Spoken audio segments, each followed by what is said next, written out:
Hey everyone, what's up? My name is Moiz and I am the community lead at Cloudways. We are now in day three of our webinar week where we are celebrating 20 years of WordPress. To start off day three, we have Lesley Molecke all the way from Albuquerque, New Mexico, who is the founder of Corner Shop Creative, and she has been involved in organizing WordCamp Europe since 2016. So if you have attended any WordCamp Europe since 2016, she's the one you should thank. Leslie, thank you so much for being here today. How do you feel about WordPress turning 20 years? It's a long time, no? Yes, thank you for having me. It's wild to think that it's that old because I've been using WordPress as a blogging platform, since what it mainly was. I think lots of us had blogs back in the day, and Yeah. WordPress was often our very first platform. Yeah, and I would start off this session with a question that I've been asking every guest. I might sound like a broken record, but Leslie, what is your earliest memory with WordPress? Sure. My earliest memory was commenting on blogs that I read. So Mhm. blogs that other people were posting. I myself wasn't a huge blogger, but I was a huge consumer of blogs. And Okay. so my experiences with WordPress were primarily commenting and going back through posts because I would find a blogger who I loved and then really just consume everything they had ever written and, really go through clicking through their word clouds and back through their archives. And so it was very much as a front end user of WordPress and thinking Yeah. how cool it was that these sites looked consistent from post to post and Mhm. that the reverse chronological order, these were things that if you were blogging prior to a WordPress, you often were hand coding. And so little mistakes would Yeah. peek through, but WordPress made it so much more consistent and easy. Yeah, and today, Leslie, you're talking about inclusivity and equity focused design in WordPress. Tell us more about that. So, what I'm most interested in today and with regard to WordPress in this moment is ensuring that the sites that we build work for everyone in our Mhm. communities, being truly inclusive and truly equitable. So Yeah. that's what I'm going to be talking about today, ways that we can ensure that the sites we build work for everyone in our community, and also a little bit of reminding about why this is important. Yeah. All right. So I think, Leslie, without further ado, you have the floor. So take us through your presentation. Excellent. Fantastic. Well, good morning, everyone. Good afternoon, good evening, wherever you are. My name is Lesley Molecke, and my pronouns are she and her. As a visual description of myself, I'm a white woman with brown hair and brown glasses. I have my hair braided to one side, and I'm wearing large silver earrings and a gray shirt. I'm in my home office, and behind me is a dark green wall and a lime green couch and various plants and paintings. And you'll probably see one of my cats or my dog at some point. I run Corner Shop Creative, which is a small WordPress development shop focused on the needs of nonprofits. Or depending on where you're at, you might call those charities. I've been using WordPress for over a decade in my business and have been involved in organizing WordCamp Europe for several years. And in fact, I was the global lead for last year and the year before that. So today I'm presenting on a topic that's really close to my heart, inclusive and equity-focused design in WordPress. As we celebrate WordPress's 20th birthday together, I think it's important that we consider not just where WordPress came from and how far it's come, but where it can and should go and how we can help. So WordPress, if you go to wordpress.com, you will find the mission stated very plainly. At wordpress.com, our mission is to democratize publishing and e-commerce one website at a time. I think that when this mission was first shared, and often when it gets repeated, people think, right, like we want non-developers to be able to create great websites, to be able to do that for free, and to publish them wherever they want.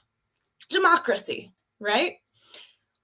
I'm inviting you today to consider a slightly different definition and an expansion of that definition, as Matt Mullenweg has done as far back as 2018, to include the meaning that people of all backgrounds, ages, abilities, and identities should have access to free and open web, both for publishing and for consuming that web. Since WordPress powers more than 43% of the web, we have a huge stake in this democracy. We've got a lot of power there. And the beauty of WordPress is that we build it together. It's a group effort. We represent those who contribute to it, we serve those who use it, and we gift those in the future with our efforts of today's work. So, as we head into the next 20 years of WordPress, I'd like us to consider this hugely important founding principle of this tool that we all love so much, this idea of democratized publishing.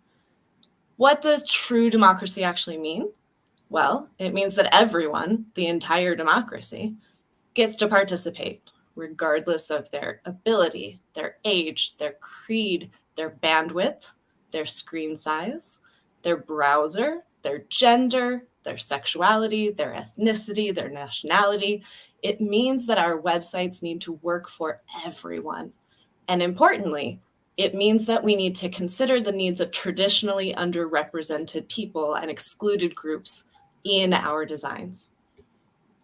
So this goes beyond accessibility, but let's start there because that's the thing that most of us are really familiar with already. As of 2018, the World Bank stated that at least 1 billion people, 15% of the world's population, have a recognized disability. And that was 2018. I would imagine that number has grown since then.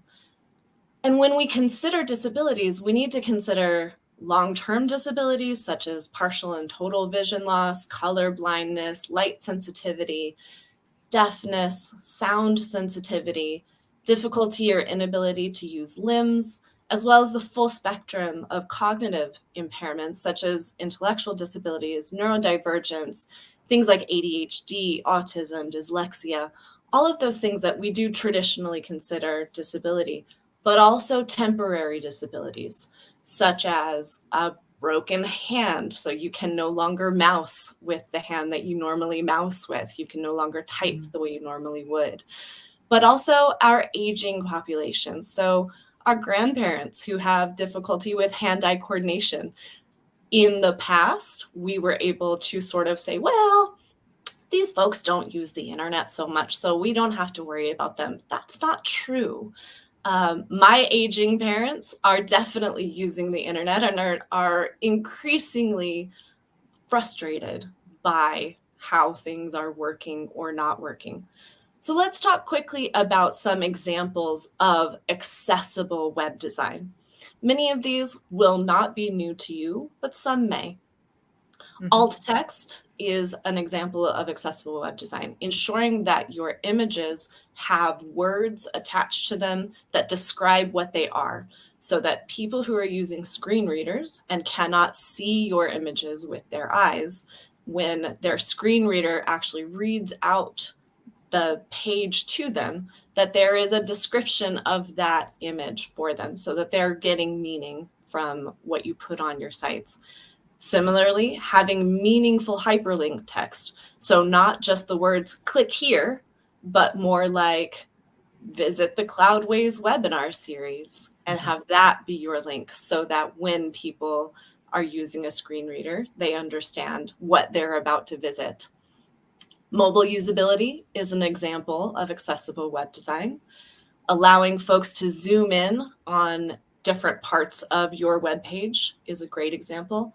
Captions on videos, so that folks who are hard of hearing have the ability to consume the content that you're putting into videos. Having good color contrast for people who have limited vision or color blindness, and similarly, not using color alone to convey information. So you can use color, but also use other indicators, for example, an underline or bolding or a mouse over, something else to ensure that people are getting as much information as possible. Using ARIA tags on forms, which make forms accessible to people who use screen readers. Oftentimes forms without ARIA tags are not accessible to folks who are using different assistive technologies, and thus your site will be less useful to them, and in fact, maybe not at all useful to them. And finally, clear and concise language is one of the forgotten aspects of accessible web design. So everyone in your audience will benefit from clear and concise language on your website, not only for reasons like that they may not be a native speaker of the language you're using on your site, and we'll talk more about that later, but also because clear, concise language is easier to understand for everyone. So definitely recommend that to you.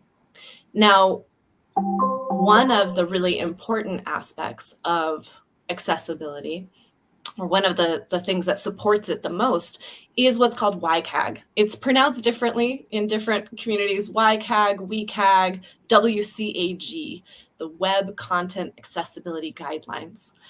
These were developed, they are global standards, and were developed by the W3C, which is an international community that works together to develop web standards. Quite a bit like we all work together to develop WordPress. So we've got a lot in common there, and we all should be big fans of theirs. They developed what the WCAG accessibility guidelines in order to set a standard for how to ensure that your sites are useful to everyone. And these standards are based on 4 principles.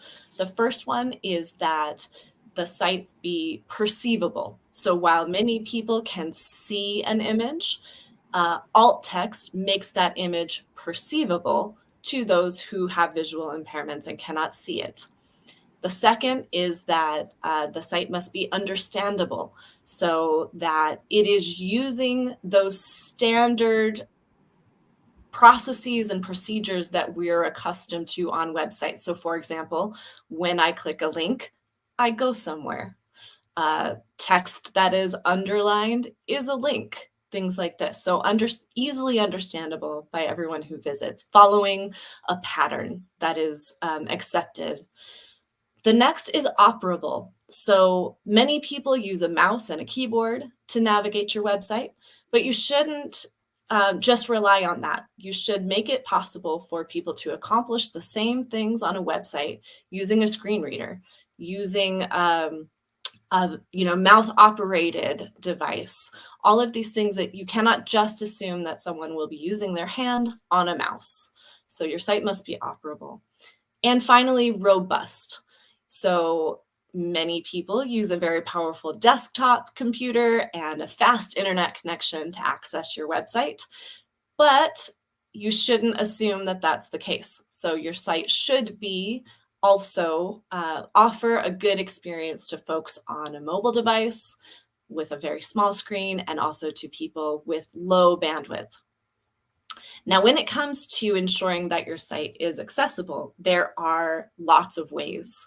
And the way that we do it at Corner Shop Creative for our nonprofit clients, many of whom serve large disability communities, is that we send the site through a compliance checker. So first off, we start off by using WordPress, which is out of the box the most accessible content management system out there. But then we ensure that the work we've done has not broken anything in terms of accessibility by using a compliance checker. Our favorite is PowerMapper, but there are many out there. We've also used Axe, we've also used Wave. Whatever you do, don't be lazy. Don't just slap an accessibility overlay onto your site and call it a day. The goal of these accessibility overlays, these plugins that I'm sure you've seen on different sites, is to make the site accessible as quickly as possible with as little effort as possible. It's really tempting, but The disability community has said it loud and clear, and they've said it over and over. These overlays actually interfere with assistive technology, and they make it even more difficult for folks to use your website. So don't be lazy. Take that extra step and take care of these members of your community, these members of your audience. Let's go beyond text and alt text and colors and captions, though, to talk about inclusion and equity. So these are the next steps in this big jigsaw puzzle. So inclusive design is about ensuring that your site works for everyone, again, just like accessibility, but specifically empathizing with the humans who use our websites, researching and studying the diverse range of users who use our sites, and making design choices that take into account personal factors such as gender, age, sexual orientation, language, race, social class, and abilities. The goal here is to uplift traditionally underrepresented communities while keeping in mind their needs and goals. What does that practically look like? Here are some examples of inclusive web design. Basically, you can't be inclusive unless you're accessible. So the good news is, if you're already meeting some of those accessibility things that we just talked about, you're already on the path to inclusivity. So high five, good job. But here are some other ways to ensure that your site is doing a good job taking care of everyone.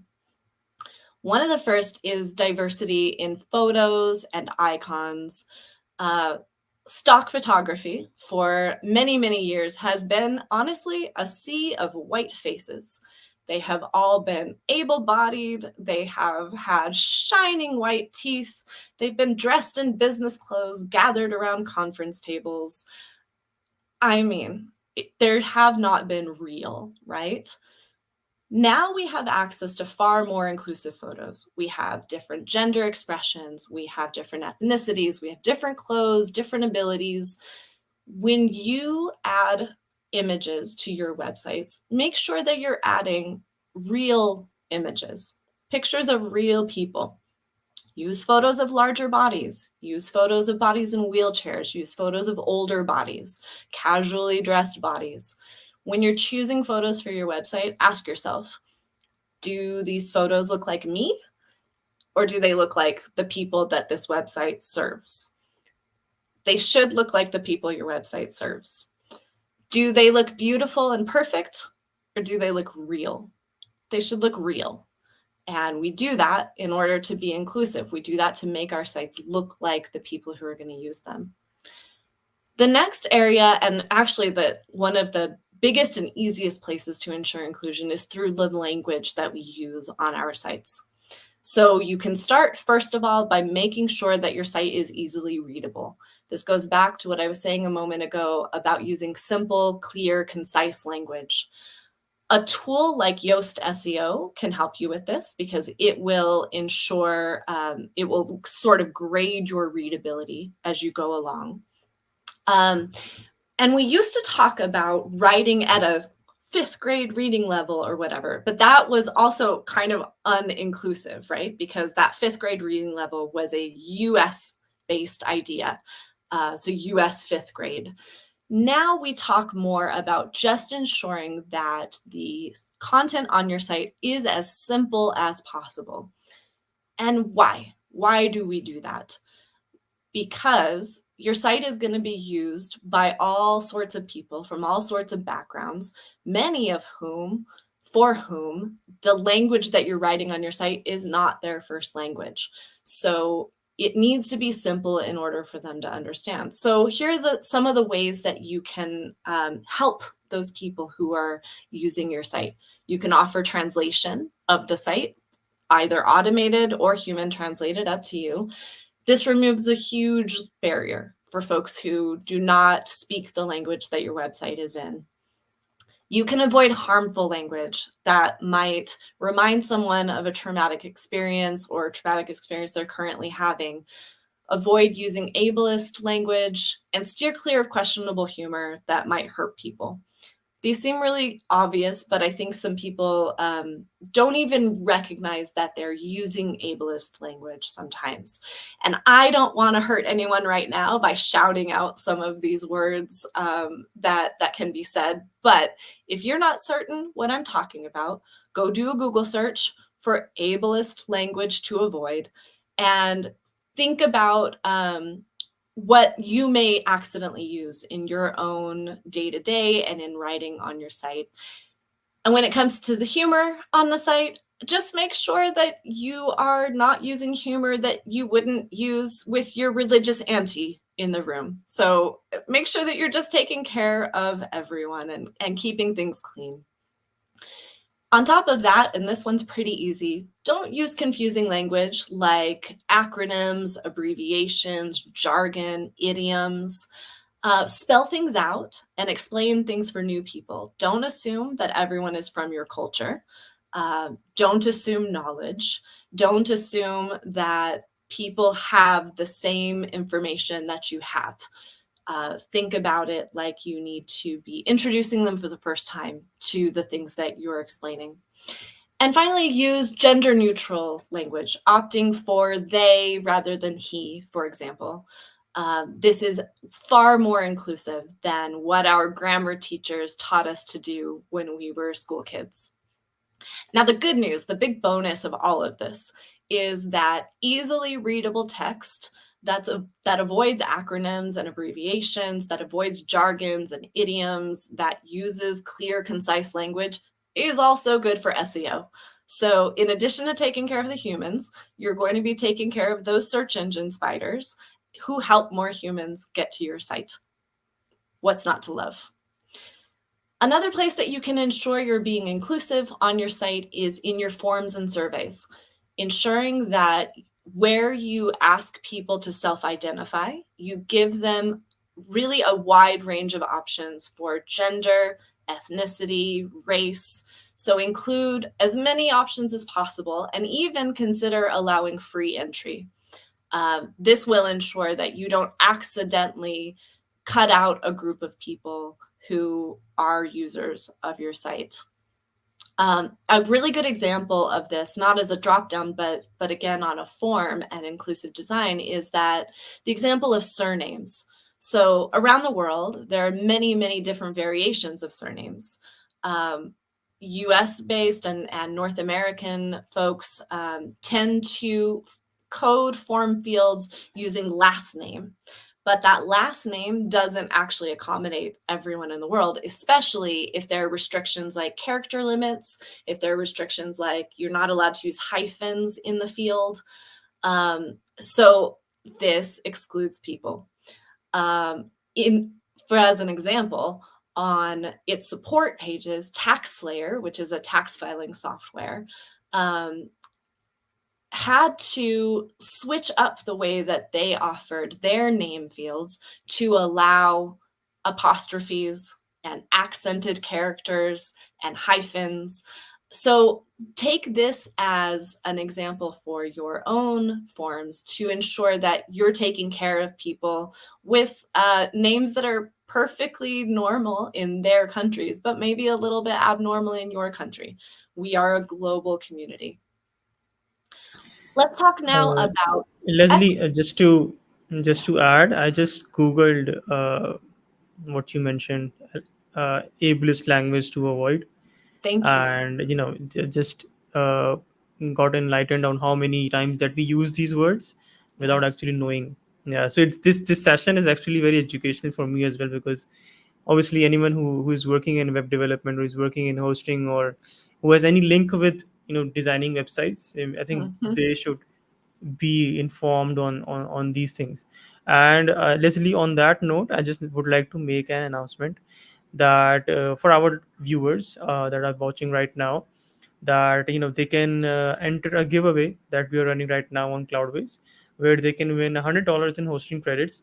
And all they have to do is answer this very simple question that they can see on this screen right now, which is, what is the current version of WordPress as of 2023? So it's as simple as it gets. So answer this question in the comments and you can get a chance to enter this giveaway.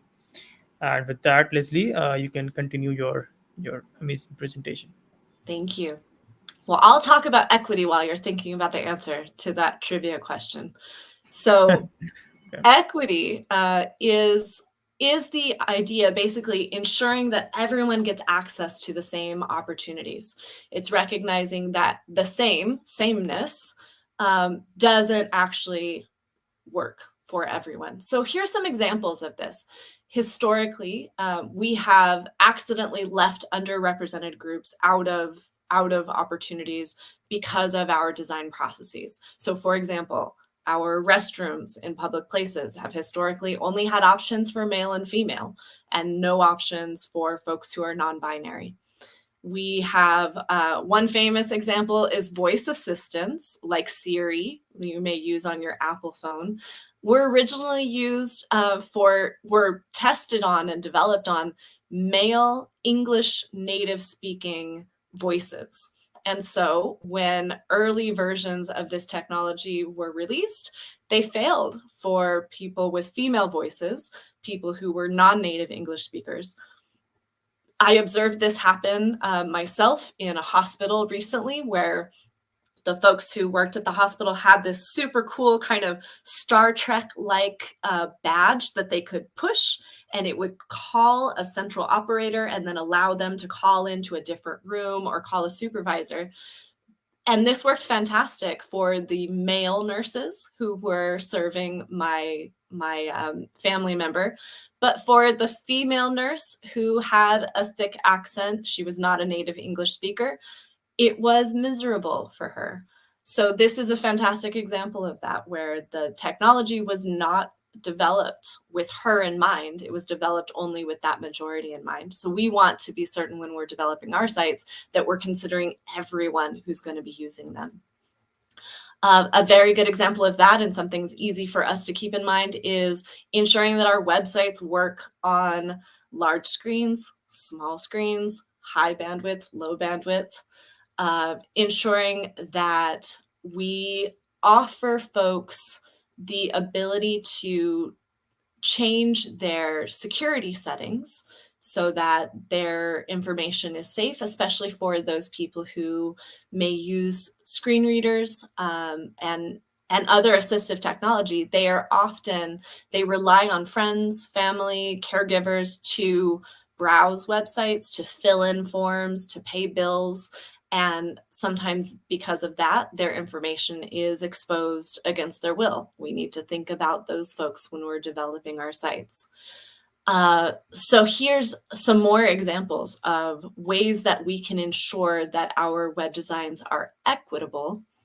We can't assume that our sites are being used by people with modern technology and fast internet connections. In fact, we need to assume the opposite. More and more and more people are using the internet on mobile devices as their primary computer. And those mobile devices are shared amongst a family or a group of students. So we need to consider that those privacy settings are incredibly important, the ability to clear your viewing history, the ability to clear what you've been looking at on a particular site, any information you've added, but also the ability to have a pleasant and successful browsing experience on a very small screen with limited bandwidth. One of the ways that we can do that is by limiting the scripts and the plugins that we use to help those with low RAM devices. By doing this, we'll ensure that we're not asking too much of these devices, and that will ensure that our sites perform better on them. We can take advantage of server-side caching to ensure that especially those popular pages of the site are cached so they load as quickly as possible. And we can help users to be aware of security and privacy settings and give them power over those security and privacy settings, and also take down sensitive or harmful content for them immediately if it gets reported. One thing that I think a lot of people forget in design is that our users do have the ability to change the language setting on our sites. And often we give them that ability. As I mentioned earlier, we should be offering the ability to auto-translate our sites. But some people, especially those of us who are from communities with a language that is left to right, forget that there are languages that are right to left. And if we have designed our sites in a brittle way, in a rigid way, our design doesn't look good when it is translated from left to right to left. We need to keep in mind our friends in Arab-speaking countries, in China, in places like this where these languages go from right to left.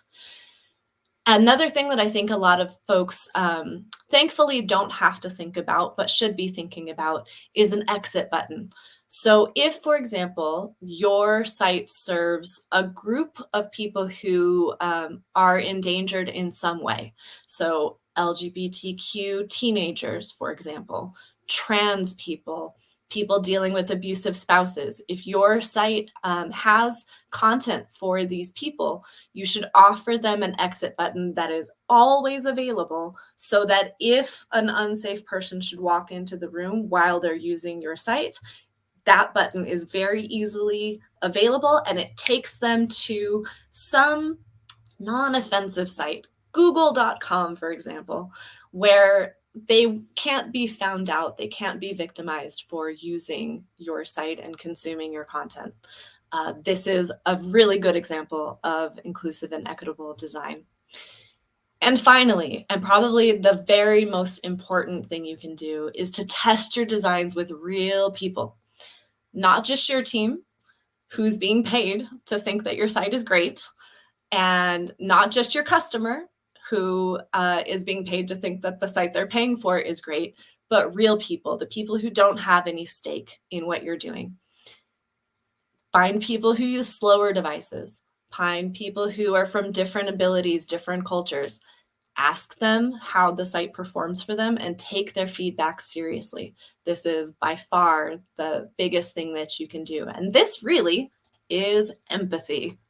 This is putting yourself in the shoes of the people who you are trying to serve. So the key tool is this empathy. Empathy is the ability to understand our end users' experiences and the frustration, and that is how we advocate for them and create solutions that work for everyone. Now, let's be honest. If you have made it this far in this presentation, you probably do care about your fellow humans enough to build accessible, inclusive, and equitable websites. And so you understand the empathy. But if it's still not motivational enough for you, here's another reason. Equitable, inclusive websites are just good business.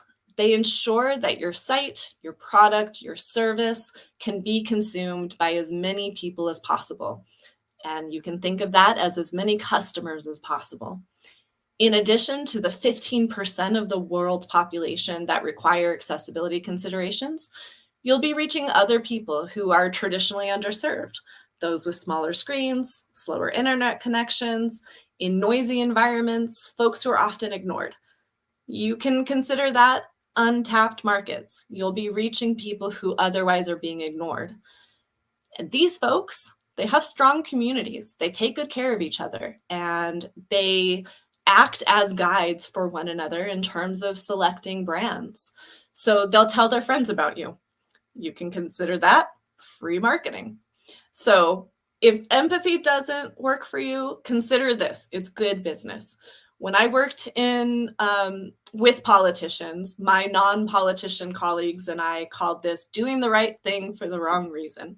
If that's what you need to be motivated to do the right thing, then here you are. I hope that this presentation has been helpful for you and has been a bit of a call to action to get out there and ensure that your WordPress websites are as accessible, inclusive, and equitable as possible going forward. I'll say that I learned a lot in preparing this presentation today. I have a couple of resources that are specifically about delivering equitable and inclusive presentation. So a couple things that you may have noticed is I described myself early on in the presentation. My slides have left space for folks who are using translations and screen readers. but also have a bunch of resources here for you about how you can learn more about accessible, equitable, and inclusive website design, and also how you can get involved. So there are many efforts happening specific to WordPress, but also out there on the greater World Wide Web, including the WordPress core accessibilities team, the polyglots team, who's working to ensure that WordPress is easily translatable, the underrepresented in tech effort. So your next speaker, Michelle Frechette, started an online database and is a force to be reckoned with. This online database is called Underrepresented in Tech, and it works hard to ensure that our WordPress events are diverse, that the people who end up on stage look like the people who are out in the community. And there's a lot of work to be done there, and they're doing fantastic work. I would like definitely to thank Bella Gaitan, who is a WordPress developer and a speaker and a coach. She presented on inclusive design at WordPress Accessibility Day, and I find great inspiration in the work that she's done. Thanks to my colleague at Corner Shop Creative, Say Young Park, who shared a similar in-house training to this recently and inspired this. And thanks to Cloudways for inviting me to be involved today. Thank you for listening. I hope that if there's any questions that I'll be able to answer. Well, thank you so much, Leslie. I mean, this was extremely insightful. I think it was more of an education for a lot of people who are involved within web development, and similarly for me as well. I do have a question though for you, and the question is, obviously you mentioned all these things that we should, that obviously a company or a brand should do with their websites to make it more inclusive and accessible to a lot of people. But in a world you see where a lot of people or a lot of brands are running after sales numbers, they're running after revenue, they want to achieve a certain revenue number which is derived from their websites. And conversion rate optimization is a huge topic nowadays, where people are, A/B testing their websites, changing, little things like text. You mentioned text a lot in your presentation. You mentioned color contrast. People use specific colors that ensures that converts better. Mhm. They run after those colors that converts better. They run after CTAs that converts better, text that catches the eye. So how in all of those things, how you think that brands or companies can inculcate equity and inclusion, where they Yeah. are looking after numbers as well?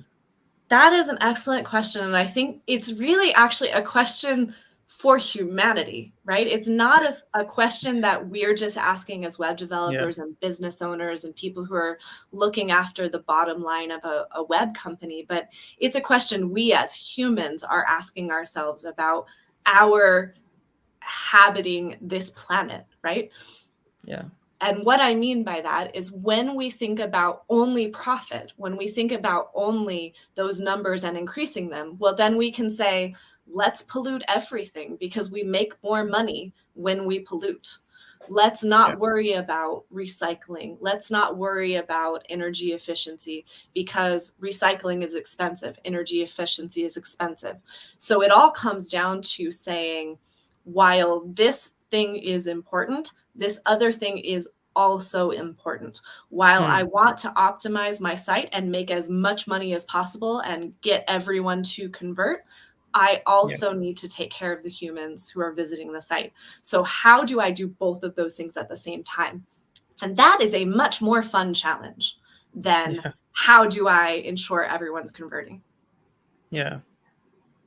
Yeah, I think you mentioned it correctly. I mean, companies or brands nowadays are, I think they are, diverting their attention towards more, I would say, eco-friendliness when they talk Mhm. about, for us hosting providers. I mean, there is a slight concern in the hosting industry as well, that servers need to be more eco-friendly.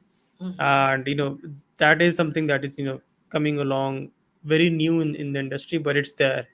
And you mentioned it correctly. I mean, while making money obviously is important to make businesses sustainable, it's also Mhm. important to make sure that the website or the business is accessible to everyone, and to all the underrepresented represented communities as well.